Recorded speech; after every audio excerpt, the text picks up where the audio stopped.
everyone, and welcome to the 2021 virtual Gaithersburg Book Festival. I'm Phil Kaminsky, and I'm your host for another fantastic GBF presentation.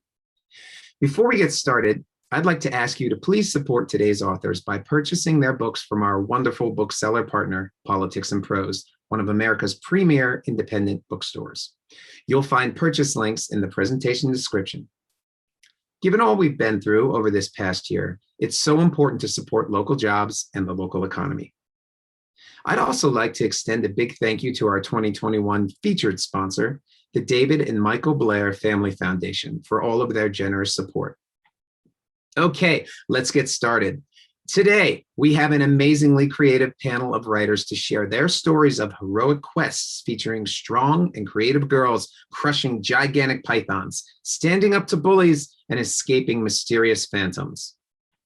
From the New York Times bestselling author Sayantani DasGupta comes Force of Fire, the story of a demon named Pinky who must embrace her bad to serve the greater good. Sayantani is the New York Times bestselling author of the critically acclaimed Bengali folktale, Kiranmala and the Kingdom Beyond books, the first of which, The Serpent's Secret, was a Bank Street Best Book of the Year, a book list best middle grade novel of the 21st century, and an E.B. White Read Aloud honor book. Wench by Maxine Kaplan is a funny, fiercely feminist YA epic fantasy following the adventures of a tavern wench. Maxine is a graduate of Oberlin College and held a variety of positions in the publishing world before landing her current job as a private investigator and author. From Roseanne A. Brown comes the instant New York Times bestseller, A Song of Wraiths and Ruin, the first in a gripping fantasy duology in which a grieving crown princess and a desperate refugee find themselves on a collision course to murder each other despite their growing attraction. Roseanne is an immigrant from the West African nation of Ghana and a graduate of the University of Maryland, where she completed the Jimenez Porter Writers House program. She was an editorial intern at Entangled Publishing, and her work has been featured on Voice of America, among other outlets. Moderating today's panel is Brianna McDaniel. Brianna is an author, book reviewer, education consultant, and researcher. She holds an MA in children's literature and is currently pursuing her PhD with research focused on representations of Black children in contemporary picture books. Brianna is the co-founder of Researchers Exploring Inclusive Youth Literature. Welcome to all of you. Hello, everyone. I am so excited to be here today with these fantastic authors as we embark on this journey, this heroine's journey, as we talk about strong girls in epic fantasies. So I'm here with Maxine, Roseanne, and Sayantani.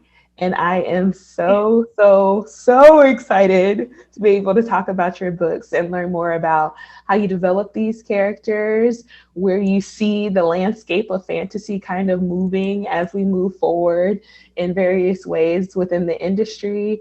And also to talk about maybe some of the strong girls in your lives that you might want to shout out with this opportunity. So I'm going to first direct my question to all of you, and perhaps Maxine, you're first up on my screen. You can start. Great. So why don't you talk about the strong girls, all of you, please, starting with Maxine, the strong girls in your book, and where is that strength coming from? What makes them these strong, epic heroines that we see? Well, thank you. That's a great question to start out with for this, because I actually I have a lot of feelings about what that means. The main girl in my book is Tanya, and she's a tavern wench, and she's taking that, because if you close your eyes and you picture a tavern wench in any given epic fantasy, you're picturing the exact same girl, right? She's easily replicatable across all kinds of fantasy worlds in any context. But she never really had her own adventure, her own agency, her own role in making changes in the world that she lives in. And that was sort of inspired by the way that I felt reading fantasy when I was growing up. So I loved fantasy. I was overly imaginative was a real problem. It was just imagining myself into fantasy worlds at like a professional level.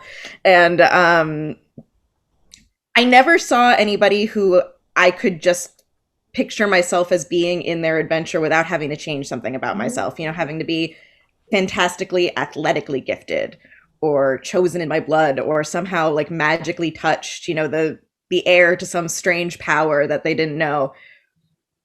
And I wanted to have somebody in a book with skills that I could recognize. I wanted Tanya to have skills that I could recognize from the real world, which is Tanya is self-sufficiency, brutal organization, and discipline. And those are things that are not gifted by the ether and by the magical world or by the kingdom or anything. And those are the ways that I wanted her to be strong. I wanted her to be strong in a way that somebody like the girl that I was, who was, you know, I fell down a lot, I couldn't do math, you know, all those kinds of things. Like somebody that I was when I was a kid could picture myself being able to have an adventure and be strong in your own beliefs and in your own goals. And so that's sort of how I interpreted being a strong girl. I wanted to take the idea of what is a strong girl in fantasy and widen the aperture of what that could mean. Fantastic. I think a lot about Mercedes Lackey's books, which I grew up Yes, reading. that was a big thing for me when I was a kid. Mercedes Lackey fan, and I was like none of those girls. I'm not gonna get chosen by a horse, but I spent a lot of time thinking about being chosen by a horse. Yep. And I actually have I have a horse in this book, this kind of vaguely supernatural horse who hates Tanya's guts, and that was kind of like an internal joke for myself from the Mercedes Lackey. So I appreciate that reference. I appreciate having a strength that is organization, because yes, that's important. And emotional health, mental health, that's and important. Like domestic skills, like all those fancy feasts you see in epic fantasies. Somebody's sourcing all of that wine. Somebody's preparing all of that food. Somebody's ripping, like, you know, mending the rips when the rogues tear their leggings, you know? Mm-hmm. Somebody is doing all of these things that are making everything else go. And I wanted to put some focus on to those people and those skills, which are really important. They make the world tick. Marvelous. Roseanne, what about your characters in your book? You have Karina, but you have others that are present as well, right? Yes. So in A Song of Wraiths and Ruin, the main character is Karina. She is the princess of the world. And kind of where she came from is I love princess stuff. Like I like, even though it was that time period where it was like kind of like nerdy, dorky to admit that, but like unironically, sincerely, like Disney, the Barbie princess movies, all that stuff, I was about it. I am still about it. Love that. And like, I just knew like I want to write like a royal main character. I wanted to write a princess, and I really started thinking about it. And like, I knew I wanted to make her black from the start. I'm like, I want to write a black princess because who's gonna stop me? So, but then I really started thinking, like, when you take this character and you take a black girl character, you make her royalty, like, what does that mean? Like, what does black royalty mean? What does that look like? And it really got me thinking, okay, like, despite past the surface level aesthetics of being a princess, what is this about it that's actually drawing you to this? What is it? And I started to realize the princess is kind of the idea of sort of power adjacent, and kind of being granted power but not actually having access to it, because traditionally, especially in a patriarchal society, the princess is someone who has power because either her husband or her father is a king or a prince or something. And so this is power that's been granted to her, but not necessarily something she inherently has. It's not something necessarily that it can kind of be taken from her. So this idea that this girl has proximity to power and she like exists within it, but it's not actually hers. And I think that's something so many young girls relate to, like this idea that like the power you can get in this world it's something that can always be taken away from you. It's not something that you have inherently because of who you are. Like, it's not something that like you own yourself, if that makes sense, you know? Mm-hmm. It's something that's been granted to you by other people. I'm realizing, oh, this is what I'm being drawn to with the idea of the princess, the idea of proximity to power, like adjacency to power, but not actually having power. And so I'm like, okay, then, so how then do I take a princess character? And then how then do I actually give her that power and agency back? And then on the flip side, because the inherent idea of monarchy, that some people are just inherently above other people, is very problematic. I'm like, how then do you grapple with that? And the idea that like, as much as I love all the frilly dresses and all that, I'm like, how do you realistically deal with the fact that like, when you have a monarchy and you have in a society based on the oppression and subjugation of other people, what then is the ethical responsibility of someone who's been granted this immense privilege? And like, is there any actual ethical way to move through that? And so that is kind of where Karina came with their kind of me kind of exploring like, what does writing a princess character mean for me? What does that look like? And also I wanted the fancy dresses and the epic love story too. But there's also all of that. So Karina, and then the women in her world, I wanted to create sort of a mate. So the world's inspired by West African folklore. I should have started with that. And so as part of it for research, for many societies in West Africa, they're matrilineal in the sense that like you're, it's passed through the mother, but they're not necessarily matriarchal. Like it's still like the men are in charge, but it's through the mother's line. And so it's very fascinating, this idea that like you're tying yourself through your mother's line, but the men are still in charge. And I was very fascinated. I'm like, like, I was thinking about that. I was like, okay, then, so in what ways then would a matriarchal society, which on the surface looks like, oh, the women are all in charge, the women, they have everything down, but we still sort of find them accidentally recreating these sort of patriarchal ideas and recreating and enforcing these sort of ideas. And like kind of the idea of internalized misogyny, and how even when something looks like a women-run utopia on the surface, we can accidentally sort of slip into those mindsets and slip into those roles. So I wanted to have a range of women in Karina's life. Like we have her mother, who is like the high queen, who is very kind of distant and cold, and Karina cannot really connect to her. And she's actually very bad at mothering. And like, what does it mean, like, woman who is a bad mother in a society which tells you like being a mother is everything you are? And some women who are just evil, actively very evil and bad. And so working with that and the morality. And so just creating this sort of world to see them move through, and just the idea, like, what does being a woman mean in this, and how does power corrupt that, you know? So I think that's kind of writing strong girls for there. Like for me, it's about giving them the sense that strong doesn't always mean good, because there are lots and lots of strong women in my book who are very bad people. And so it's about giving them the agency and giving them the realistic space to make these choices that are like, make choices that are real to them and that are real to like how women are moved through the world, and based on like sort of the experiences they've been given. And that just feels very real, even if that doesn't always mean they're always good people, like just period. Wow. This is such a good conversation. Okay, Sayantani, will you share some about your protagonist and her experiences and journey and her strengths? Sure. So, like Maxine, I never saw myself reflected in any of the tomes of fantasies that I was reading as a young person. I never, I'm a daughter of Indian immigrants. I never saw brown girls of any sort represented in the media that I loved. Like I was a huge Star Wars, Star Trek, like sci-fi, speculative fiction fan. In the books that I, like drank in. And in a sense, you deny somebody representation for that long, they start to believe like, maybe I'm not worthy of being a protagonist. Maybe somebody like me can't be a hero. Maybe somebody like me can't be a princess or what have you. So I ended up writing my first series, which is the Kiranmala and the Kingdom Beyond series, mostly with that thought in mind, with that Toni Morrison admonition of like, if there's a book you want to read and it hasn't been written yet, you must write it. That's right. And so I wrote my character, Kiranmala, who you also see behind me.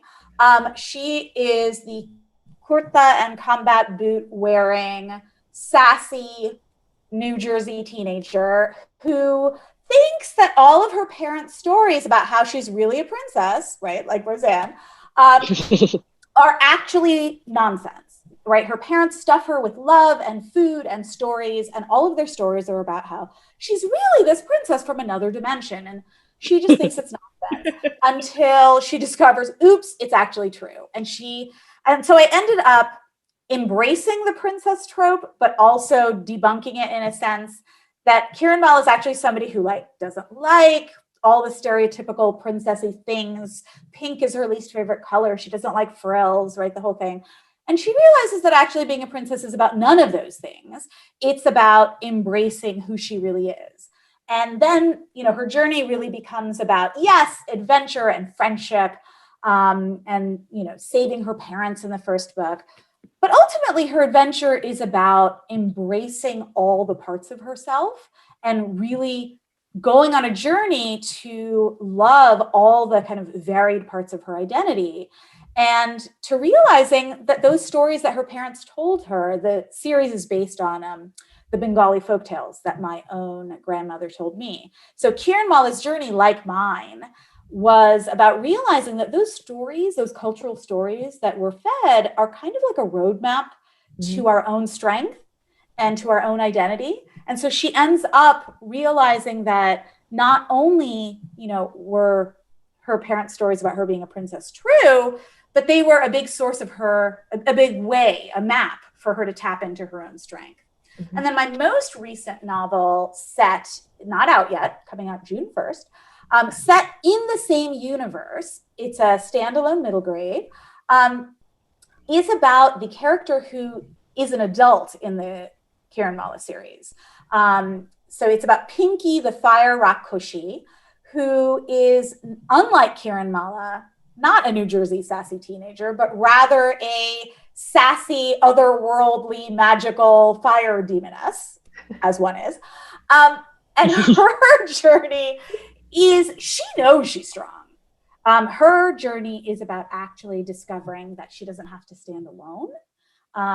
She starts the novel really wanting nothing to do with revolutions or do-goodery. She lives in a land that's colonized by serpents, who stand for, I won't say, but if you know anything about Indian history, you might guess who the serpents stand for. So she lives in a colonized land. She wants nothing to do with do-goodery. She just wants to be able to control her completely out of control fire. But when she makes a deal with the kind of handsome and mysterious son of the Serpentine Governor General to do just that, she actually ends up becoming the reluctant revolutionary leader of kind of this interspecies uprising to take back their kingdom and throw out the imperialists. And so Pinky, as opposed to Kiranmala, has a slightly different journey. Her journey is really about embracing her fire, not being afraid of her anger, realizing that particularly for girls, right, we're often told, like, rein in that anger, limit it, rein in that strength. She realizes that, part of her journey is finding friends who love her for her strength, don't try to rein it in, and who teach her that she's not out there on her own. She can use that strength for kind of greater good. And so Pinky and Kiranmala are slightly different characters, but both, I think, for me, were about introducing kind of different sorts of images of strength, different sorts of characters and role models for, yes, brown girls like me who were growing up who didn't see anyone who they could identify with, but for all sorts of readers out there, to recognize that strength kind of wears different faces and comes in all sorts of beautiful forms. Wonderful. So I would like to continue with you, Sayantani, and then move to everyone else as well, because this is a question for everyone. But you in particular brought out that your books are middle grade books. And I was wondering because when I was growing up, to be honest, a lot of the books, the fantasy books that I read were quote unquote adult books. So, my mom was my favorite type of gatekeeper, the one who was like, read whatever you want. Good luck. I'm here if you need me.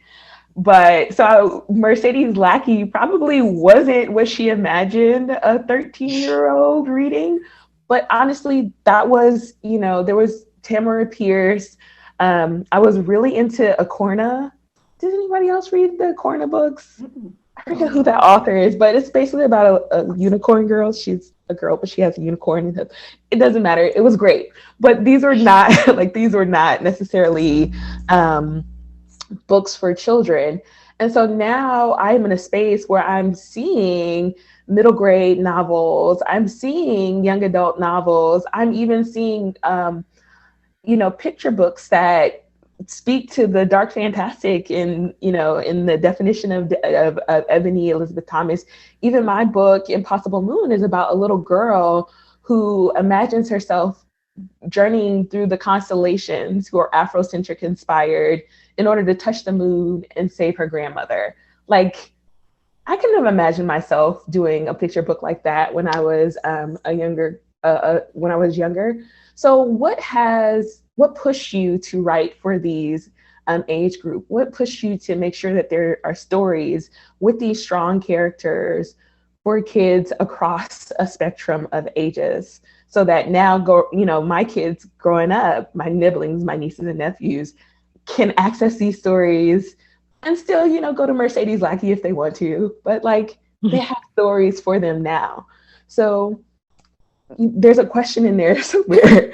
Sayantani, do you want to, think through or talk through your inspiration for writing for middle grade audiences? Well, absolutely. I mean, I love writing for middle grade audiences. I actually have a secret YA project that won't be too secret too much longer, coming out very soon. The announcement's coming out soon. But I adore writing for middle grade audiences for a couple of different reasons.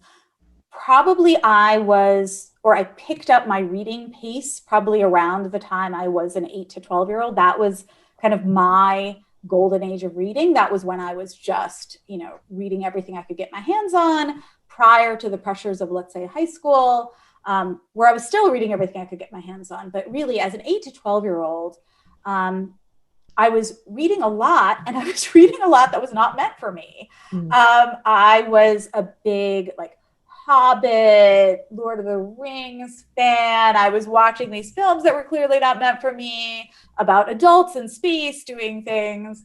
So I was, fascinated by these ideas of kind of intergalactic travel and black holes. And that's why the Kiranmala series actually has a lot of space and speculative fiction kind of elements in it. So one reason I love writing for middle grade is probably that, for me, was the kind of golden age of my love of literature picked up there. And I think in some sense, we always write for that reader inside of us, right? We're satisfying that need. I also started writing the first series, the Kiranmala books, when my own kids were around 8 to 10. And that many years later, I wasn't in, I have another job. I wasn't in children's literature yet. And I thought things were a lot better. I was like, I was young. I was 8 to 12 so many years ago. My children are now 8 to 12 years old. Things have got to be better. There's got to be more representation. Mm-hmm. And there wasn't. So my now 18-year-old son, 10 years ago, when he's 8, is a big fantasy reader, is reading Harry Potter, Percy Jackson, Artemis Fowl, loving those characters, but also wanting brown kids doing those, flying on brooms and doing magic and whatnot. And he says to me, Mom, there's just, in the genre that I want to read, which is fantasy, and at that point, about 10 years ago, there's just not kids like me. And I was like, darn it, still again. And I started writing The Serpent's Secret at the bedside for my kids. And so that was another reason. And then I'll put in one final plug for the middle grade reader and why I love writing for them. I also feel like middle grade readers are so smart. They have such a sense of justice. You want to understand what's right and wrong in the world. Go talk to an 8 to 12-year-old. They get it. They're like, well, that's not fair. That's not right. Why did, the government do that? They have an innate, I think, sense of, and actually a really passionate sense of what's right and wrong. They will get angry. They will want to rise up and do something about something that's not right. And I love that. I love writing for that kind of pure spark of justice and passion, which I think we all need in our lives. And in some senses, I feel like our middle grade readers are like the guardians of that. They nurture that in our societies. So multiple reasons why I love writing for that age, but those are 3 of them. Fabulous. Thank you. Maxine, YA. Why YA?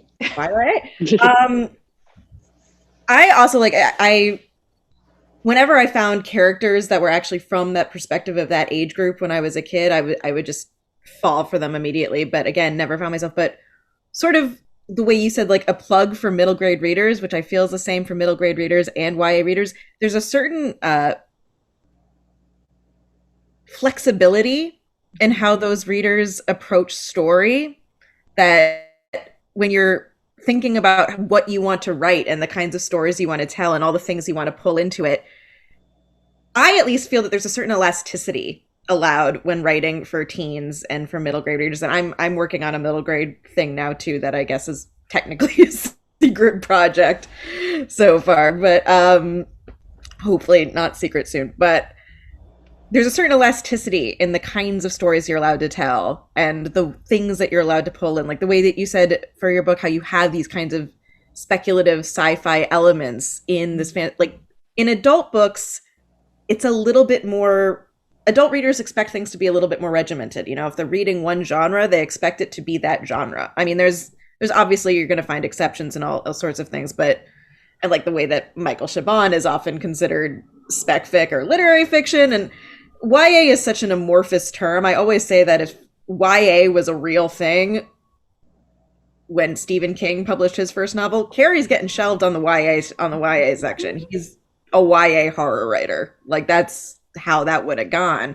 So it's always sort of, whenever anybody asks about those kinds of genre conventions, I kind of roll my eyes a little bit, but I think that the main overarching thing about writing for young people is taking their points of view seriously, taking their perspectives seriously, not having it be I'm an adult looking back on my experience as a child, but actually honoring the child and teen's experience and with all of the messiness that that entails. And the messiness is really the part that,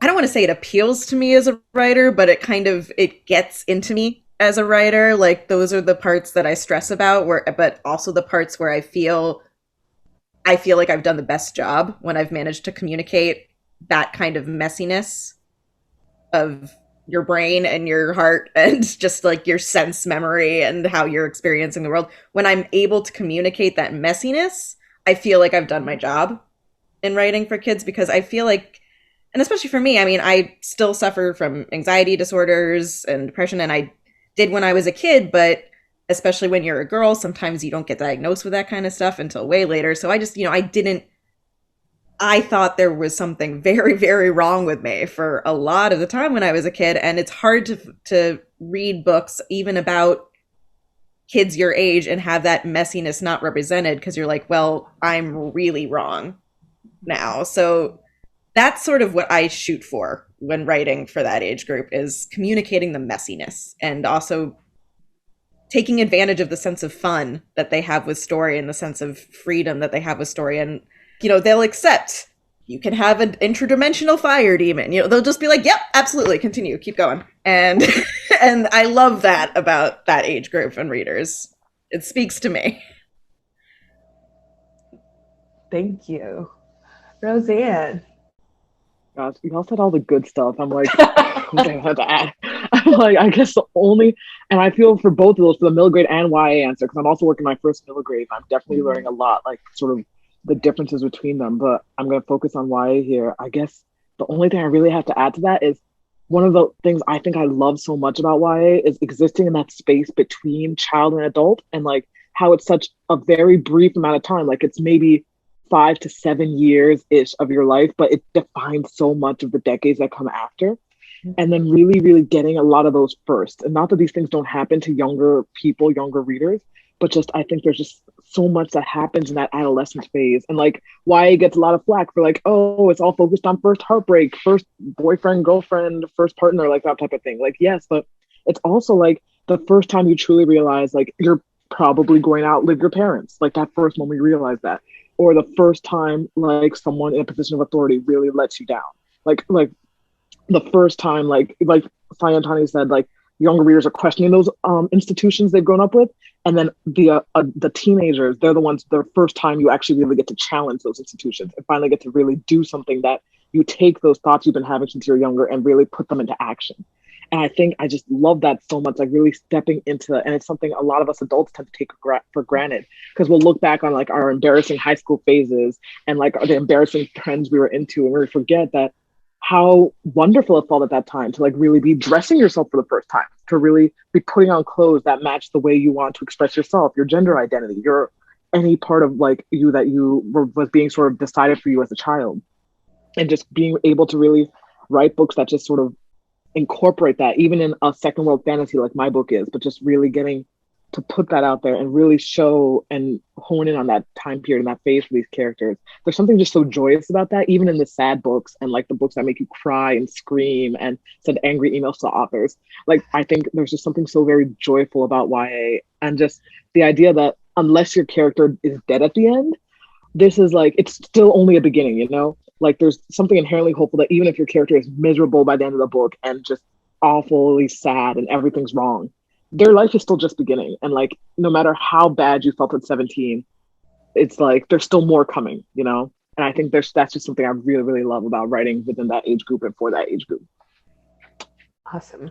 And if I can add, just to go on something Roseanne said, I think that that's why a lot of adults still read YA, because all these things that you, like in that 5 to 7 year period, you said something about this, like, you don't forget, it forms your identity. Like, you have the same argument with a romantic partner that you've been having with romantic partners since you were 16, or like it's the exact same. Like, you don't forget those moments, and it feeds into your adulthood. So that I think that when adults discover that YA exists, they're like, wow, there's all these mirrors that I haven't looked into in 10, 15, 20 years. And so just wanted to add that because I thought it was a really good point.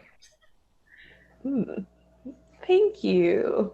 So this is, I think, Roseanne, you were also touching on parts of the next question that I have, but talking about kind of these moments of self-realization for kids in these different spaces, but also Sayantani, what you were talking about, kids being able to recognize just and unjust in various ways.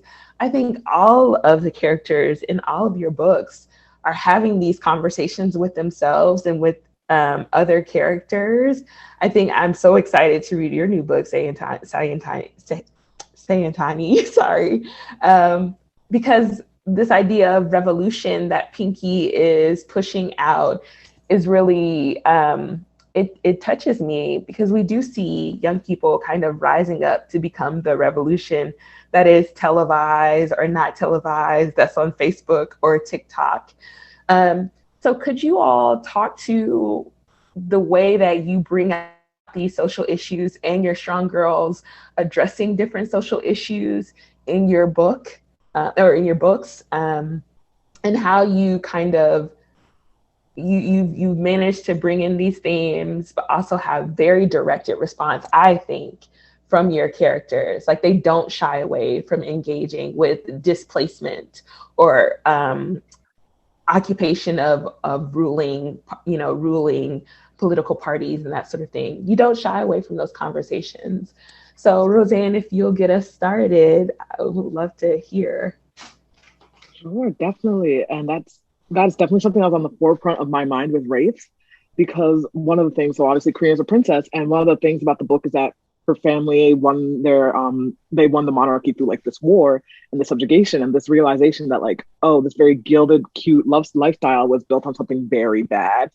And like, sort of one thing I was very fascinated with, the idea of power, and based on like kind of who has it, who doesn't, how does the amount of power you have shift based on where you are in society, and also the idea of legacy, because I know something that I'm always being told, like, and that's something that's very important to like my community, the wider Black community, this idea of honor your ancestors, right? And like that you're always moving toward your ancestors.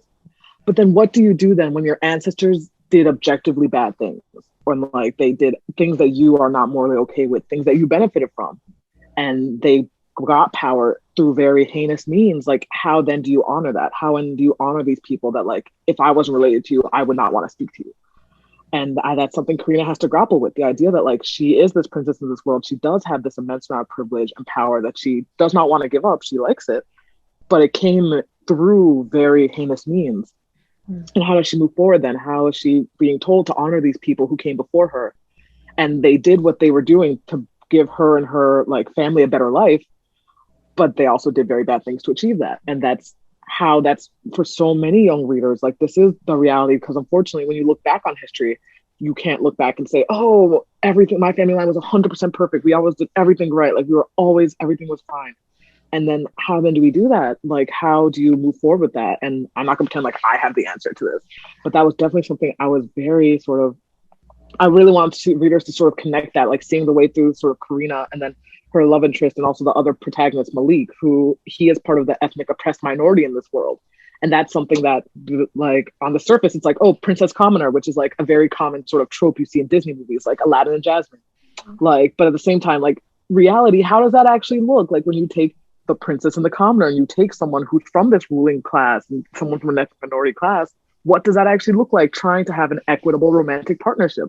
We even, like this is slightly related, but even Harry and Meghan, that's been a big conversation now, and seeing what she went through just entering that royal family, like in the like modern day. So this is something we're still seeing, what happens when people from historically marginalized backgrounds are given access to these institutions, and the lengths those institutions will go to not have to change the status quo, not give up power back.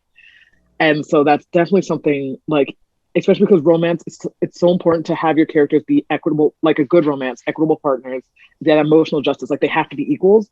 And yet Malik and Karina in my book are inherently unequal. Like they are just inherently, then how then do you navigate that on a like social level, on a meta level, on a interpersonal level, the way they relate to and understand each other? And then how then do you also move forward with that? So I really wanted readers to come through my book and have them thinking in their own life, in what ways do they have power? In what ways do they not have power? In what ways was that power that was granted to them granted through sort of unjust, unethical, unmoral means? And then how then do they move forward with what they've been granted, since you can't change what happened? How then do you take it and build something good with that and not sort of repeat the cycle just because it's easier, it's what you've been taught to do? Mm-hmm. Wow. Thank you. What are your thoughts, Sayantani? I'm so glad you called on me because because I was resonating with so much of what you said, Roseanne. And I was thinking about the fact that, I dedicated Force of Fire to my 3 grandparents who were around, when I was growing up and were such an important part of my life. And I was really grappling inside with, how do we honor our revolutionary and radical ancestors? Like that was my internal question when I was writing this book. And what I love about fantasy is that you don't have to, you can have a complicated internal question like that, but you can approach it like at an angle and with fun and with adventure. And you don't have to, I don't, enjoy being didactic at all. And so what I try to do through the story is answer this question. And so there are several things that happen in the story, like the snakes who are oppressing this kingdom or this land are demanding that people forget the way they speak, demanding that different communities only speak in the serpent tongue. And so, for instance, the Rakkush, their innate manner of speaking is rhyming. And the snakes have forbidden rhyming, even in dreams. Like, you cannot rhyme anymore, even in your dreams. And so we have a character who's a school teacher character, a human, who's a prince, but who's disguising himself as a school teacher. And he's teaching children, kind of at the risk of his life, their own language, Bengali. And he says these kids are frightened and they, ask him, why don't the snakes want us to speak Bangla? Shujada, one of the human children, was asking.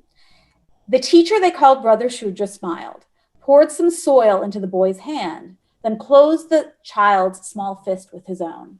I know this might be hard to understand, but the thing is, destroying a people's language, not letting children learn the ways of those who came before them, is the surest way to kill a culture.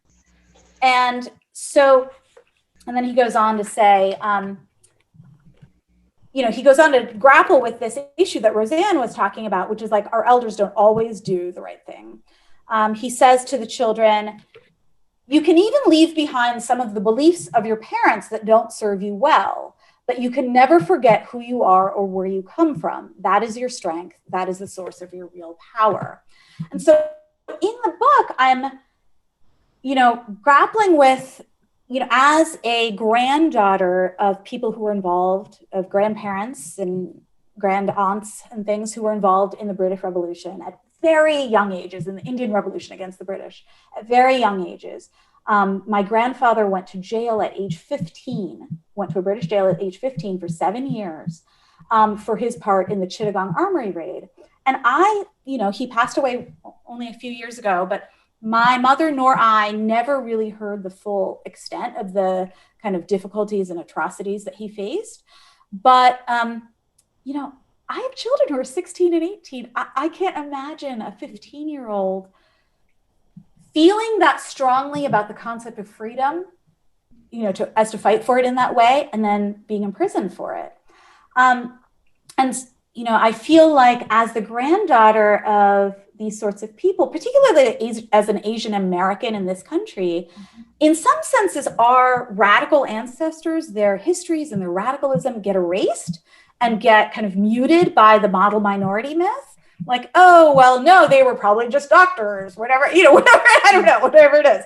And we, you know, how do we honor their real radicalism and carry it forward? And so in Force of Fire, I'm grappling with this idea through, I was inspired by kind of language wars, the Pasha Andolon in Bangladesh, where language martyrs put their lives down to speak, you know, to keep Bengali the national language of Bangladesh.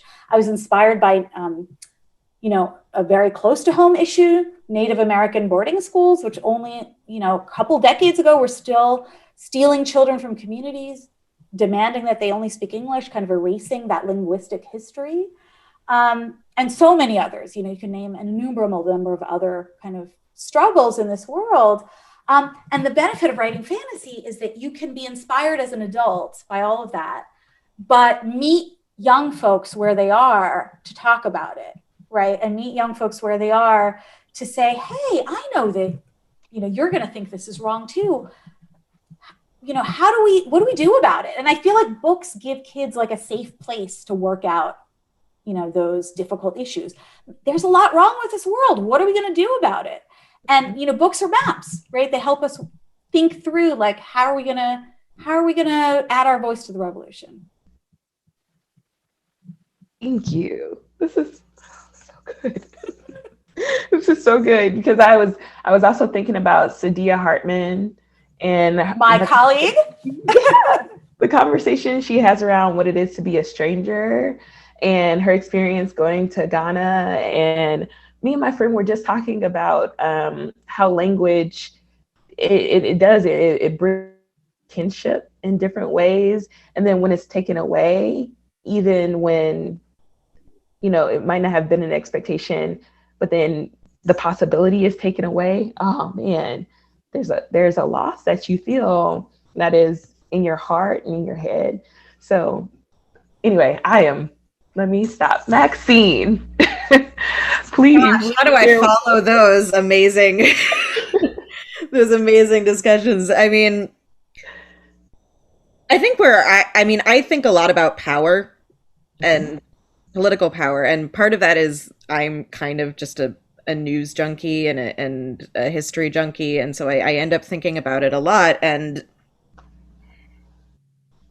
the thing that you said about how kids at that age are starting to question institutions, and something that's great about, and you touched on this too, about fantasy, is that you can kind of abstract that a little bit. So it's taken out of the realm of debates that they're actually seeing people have around them, and the actual ideas. They can start to form their own ideas that'll inform how they think about real world political things. And the main, that's kind of the like political power and institutional power and what it looks like versus how it actually functions is kind of the main conflict in Wench that I'm dealing with that, and sort of the income inequality. I mean, income inequality is a very contemporary phrase, but if you think of it in terms of fantasy worlds, like, some people just accept that they're tavern wenches and they have no power, and that's okay, and that's how they're going to live. And then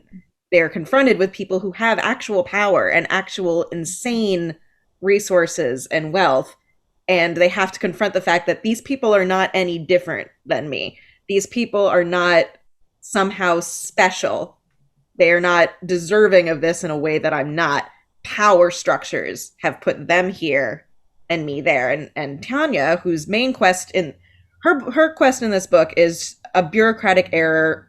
Her guardian, she's a foundling, dies, and the government seizes her in, basically, because there just wasn't paperwork and she doesn't have any access to it. And she finds out the only way she can get it back is if the queen and council sign a piece of paper giving it back. So she has to go on this quest to reverse this. And she meets the queen, who is this kind of otherworldly creature. But then you find out she's got her own issues with her power. The council have their own issues with the power. What looks like power isn't always power in this book. And the people who seem like they should have power shouldn't. And the people who think that they should have power shouldn't. And the people who don't have power maybe should. The people who've never assumed that they think that they should be the ones with any kind of decision-making power over the world maybe should. And it's just, and those kinds of ideas can translate so easily to how we think about the contemporary world that we live in America today. But it's like you were saying, Sayantani, about meeting them where they live, where it's, and I think that's true for me as well. I mean, that's one reason why, just as an adult reader, I love science fiction and fantasy, because these ideas are abstracted enough that you can actually be like, oh no, wait, this is what I really believe. Mm-hmm. Sometimes when you're dealing with real world issues so much, you can get so stuck in like, well, this is what I've always believed about this issue, that you don't really start thinking about your core beliefs. And I think something that a lot of us have been on a journey, I mean, at least I have, I don't want to speak for anyone else, but something that I've been in a journey on with the last 10 years of life in America is, no, what do I really believe about America? What do I really believe about what this country should be, and the ways that it's failed, the myriad ways that it's failed, and being the way that it being the thing that it's promised its people it would be.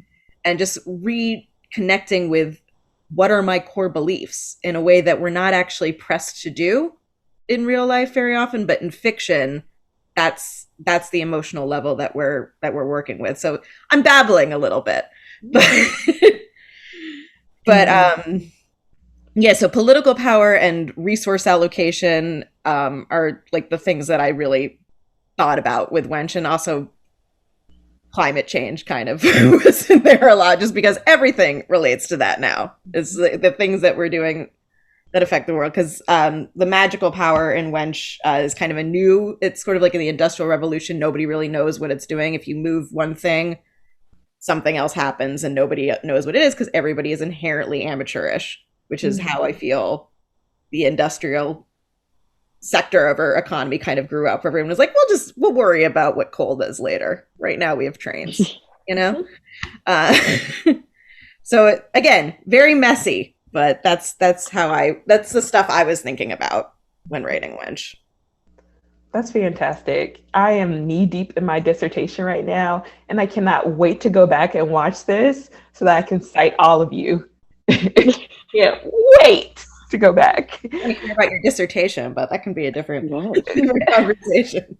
Yes, please. Yeah, later.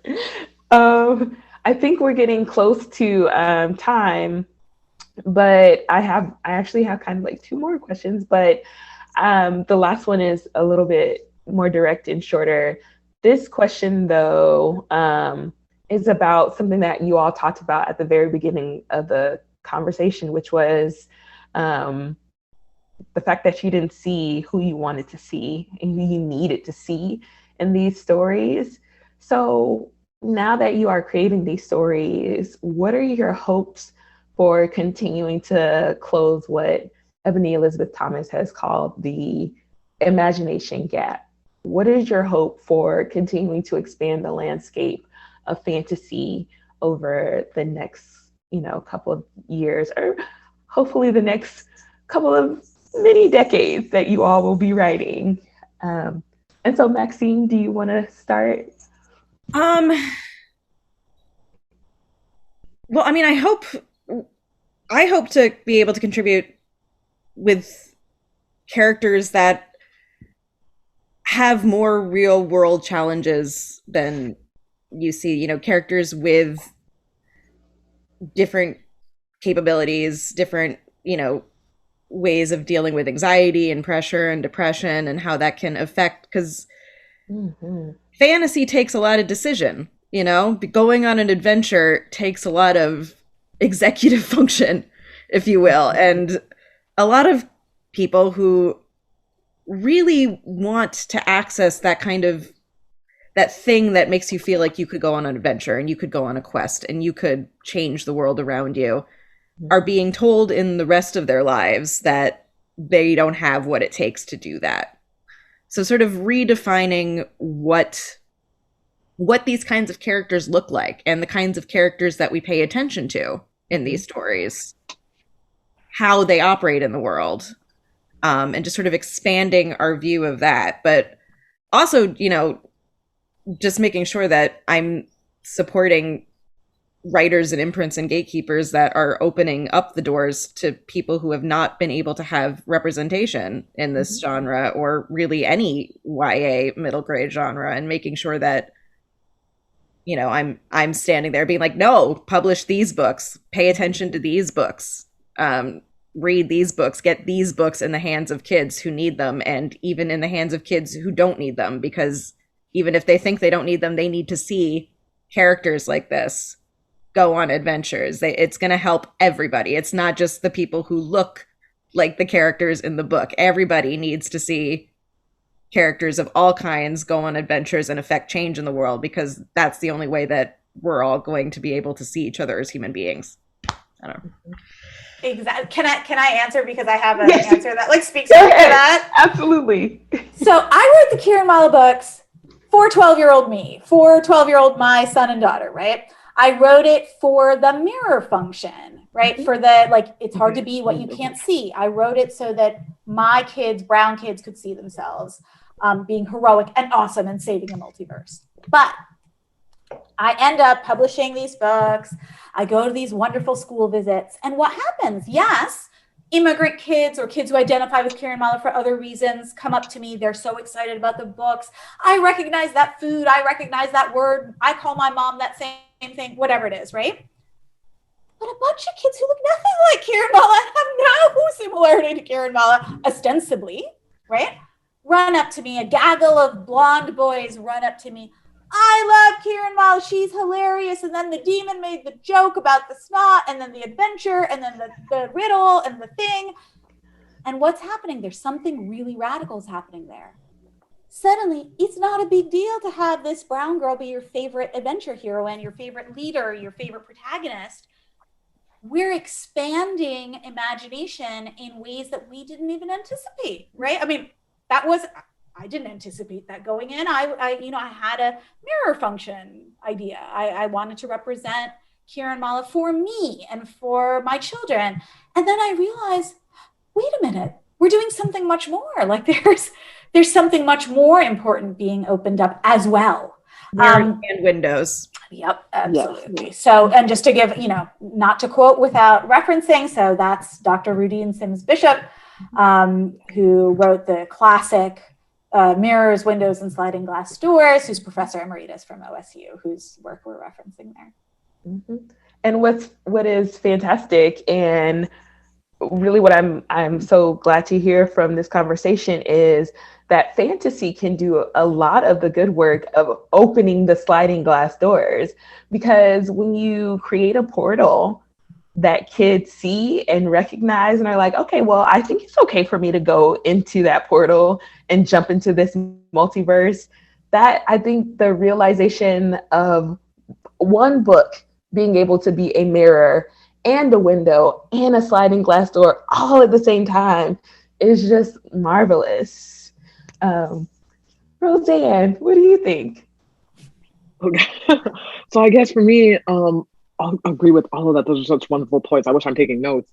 I guess one more thing I'd like to see sort of going forward with fantasy and with and this is more publishing. It's not so much that people aren't writing these stories, but kind of the idea of, especially for sort of marginalized writers, and especially writers writing big stories based on their cultures, what a story based, like,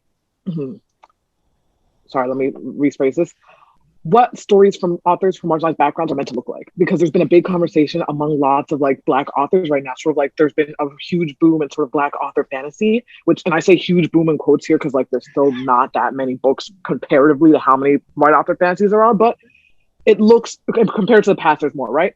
But there's definitely this idea kind of like, okay, so why then was publishing certain kinds of books from within the Black diaspora, certain cultures, they embraced more readily. Like for me, I wrote a West African fantasy book, and that's something that we're seeing a lot of at the moment, relatively. But then they're like, is this expectation that anyone who's trying to write a Black fantasy is supposed to write a book that sort of reflects this, even if they're from a part of the diaspora which hasn't touched Africa, people from the Black American experience or the Caribbean experience or Black Europeans, which won't have that direct tie to a West African sort of background there.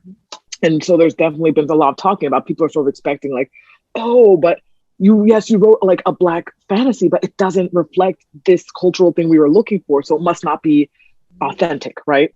And because they can't sort of, a lot of the gatekeepers just don't have the background or the knowledge or the desire really to understand that even within the Black experience in the global diaspora, there are so many different ways that honestly might contradict each other on the surface. Like, yes, we're all Black, but like it's a global thing, and how because of so many forces, colonialism, slavery, just so many things, it's very evolved differently around the world.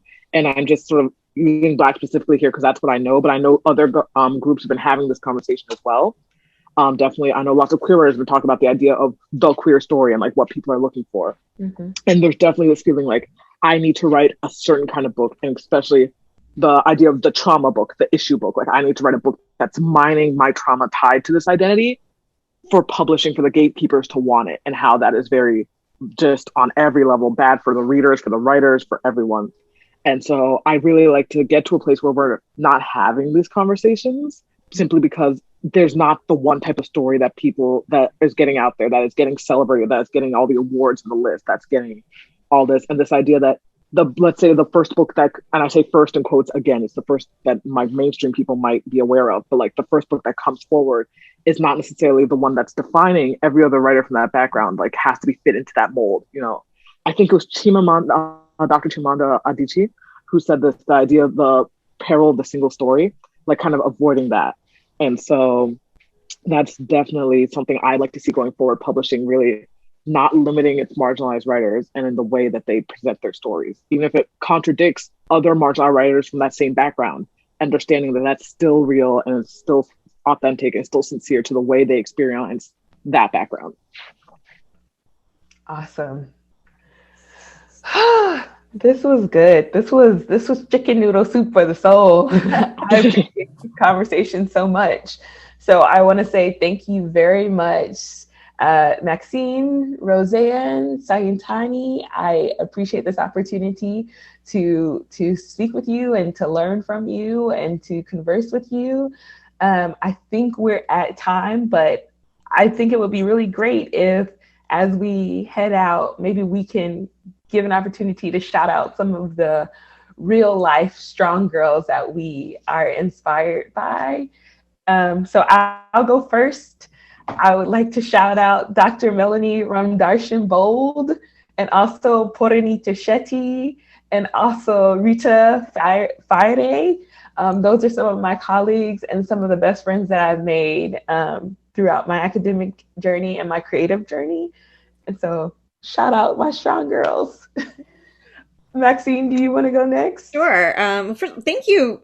Thank you all three of you so much, Brianna. This has been such a great conversation, and it's so nice to get to know you, Sayantani and Roseanne. This has been a lovely way to, we're recording this on a Sunday morning, and it's just a lovely way to get the day started. I think I want to take this opportunity to call out my grandma Ruth Kaplan Pollock, who passed away earlier this year. And she was, I think I didn't quite understand how strong she was until I was an adult, because she was always just kind of, my goofy Midwestern Jewish grandmother. And she had a lot of tragedy in her life. And she always made the decision to find a way to be happy, and I feel like that is something that takes a lot of courage and a lot of strength and a lot of really steely intelligence, a real strength of mind. And she was very inspiring to me. And I haven't really had a chance to talk about that publicly. So thank you for that opportunity. Thank you for sharing that. Well, thank you all so much. This has been an absolutely energizing and wonderful conversation. And I'm just delighted that we could still be at the Gaithersburg Book Festival, even though we're not physically there, we can be there together in spirit.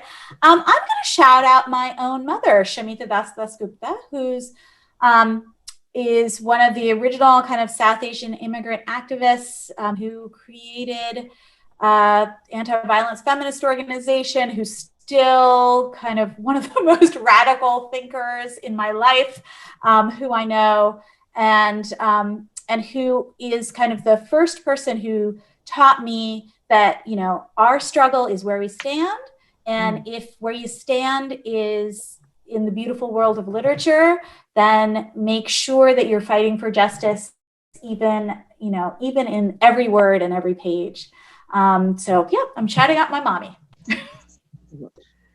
Oh gosh, just thank you all for this. And I guess for me, I want to shout out the unnamed women of history, like kind of these women who just, like the nannies, the custodians, the people who were feeding children who weren't their own, the immigrant women, the maids, like just the ones who don't get put into any history book, who don't have Wikipedia articles about them, who maybe were remembered by nobody but the people who love them, but like that is enough. And like the women who have just done so much and that have kept the world running, that are keeping the world running now.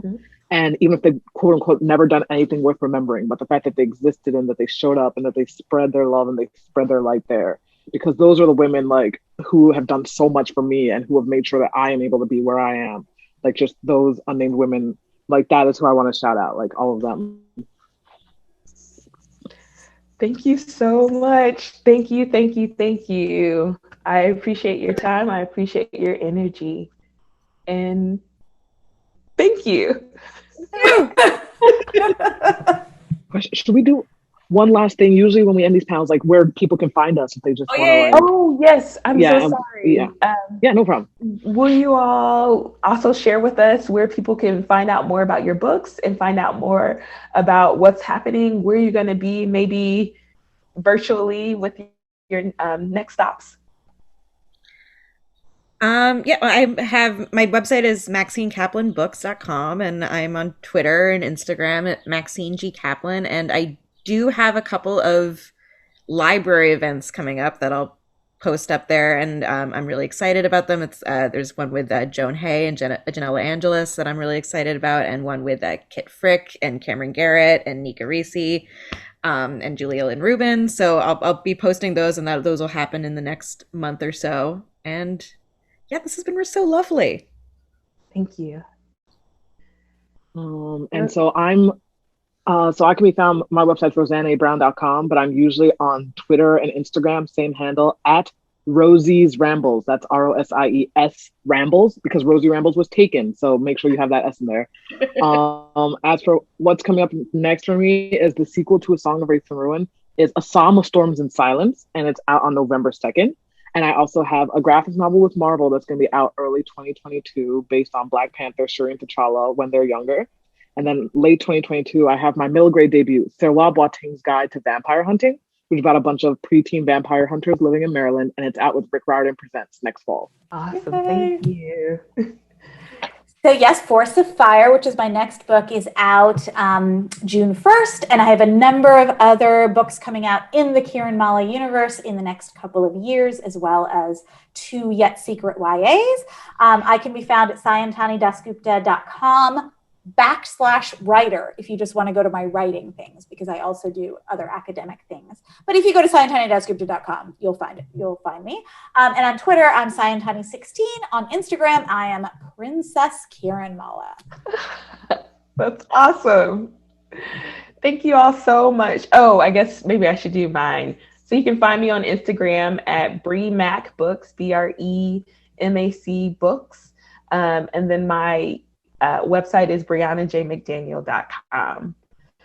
So I am very, very excited, and I'm so grateful for this opportunity. Thank you to you all for participating and, again, sharing your time and energy. Thank you. Yeah. Thank you. Thank you all so much for that wonderful conversation and for being here with us today. All right, future authors, are you ready to write? Here are today's story starters. Choose your favorite or write about them all. Number 1, You are a mad scientist and have invented a new vegetable. What is it called? What does it look like? What does it taste like? Most importantly, is it safe to eat? Number 2, you go to school one morning to discover that your best friend has been turned into a frog by an evil witch. How do you help your friend? And number 3, you are going on a trip to a jungle safari. What items do you pack in your suitcase? And what happens when you get there? Send your finished story to gbfstories@gaithersburgmd.gov and be entered into a random drawing for a prize. And to all of you book lovers watching at home, I have to thank you for joining us tonight for this presentation. We have an amazing lineup of children's authors still to come, and you don't want to miss one. Furthermore, for those of you local to the Gaithersburg area, you have to be sure to check out the 4 GBF story walks, which are installed all around the city. Go to Gaithersburgbookfestival.org and look over the author presentation schedule and story walk locations so you can plan the rest of your festival month. Have a great evening all, and remember, keep reading and keep writing.